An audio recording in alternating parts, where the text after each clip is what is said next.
Latest ആയിട്ട് ഒരു plain crash ഉണ്ടായി അല്ലേ? നമ്മളെല്ലാവരും നടുക്ക് ഒരുപാട് ജീവിതം, സ്വപ്നങ്ങളെല്ലാം പൊലിഞ്ഞ ഒരു അപകടമായിരുന്നു. അപ്പോൾ അവർ ചോദിക്കുന്നതാണ്, ഈ നിങ്ങൾ വിശ്വസിക്കുന്ന അല്ല, പല മതങ്ങളും പല ദൈവങ്ങളെ അല്ലേ, അവരവരുടെ ദൈവങ്ങളെ വിശ്വസിക്കുന്നു. ആ ദൈവം ഉണ്ടായിട്ട് എന്തുകൊണ്ട് അത് മാറ്റിയില്ല? ദൈവത്തിന് മുൻകൂട്ടി കാണാൻ പറ്റിയില്ലേ? അപ്പോൾ അവിടെയൊക്കെ ഒരുപാട് പാവങ്ങൾ ആദ്യമായിട്ട് മക്കളുടെ അടുത്തേക്ക് പോകുന്ന ഒരുപാട് അമ്മമാർ, അപ്പന്മാരുണ്ട്, ഒരുപാട് ഫാമിലീസ് ഉണ്ട്, കുഞ്ഞുങ്ങളുണ്ട്.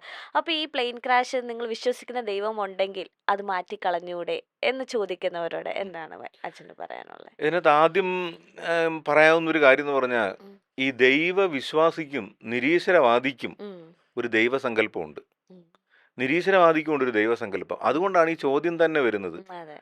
ദൈവം ഇല്ലാത്ത ഒരാൾക്ക് ഇങ്ങനൊരു ചോദ്യത്തിന്റെ കാര്യമില്ല. ഉം, അയാൾ പറയുന്നത് ദൈവമുണ്ടെങ്കിൽ എന്തുകൊണ്ട് ഇങ്ങനെ? ഉം, വിശ്വാസിയും ചോദിക്കുന്ന ചോദ്യം ഇതാണ്. ഉം, അതായത് നമ്മൾ ഇങ്ങനെ ഒരു തീരുമാനത്തിലെത്തിയിട്ടുണ്ട്. ഉം, ദൈവമുണ്ടെങ്കിൽ ദൈവം പ്രവർത്തിക്കേണ്ടത് ഇങ്ങനെയാണ്. ഈ ലോകത്ത് അപകടങ്ങൾ സംഭവിക്കാൻ പാടില്ല, ഉം, രോഗങ്ങൾ സംഭവിക്കാൻ പാടില്ല, ഉം, മരണങ്ങൾ. എല്ലാവർക്കും എന്തെങ്കിലും ദുഃഖവും ദുരിതവും ഉണ്ടാകുമ്പോഴാണല്ലോ ഇത് ചോദിക്കുന്നത്. ഉം, അപ്പോൾ ദൈവമുണ്ടെങ്കിൽ ഇങ്ങനെയൊന്നും സംഭവിക്കാൻ പാടില്ല.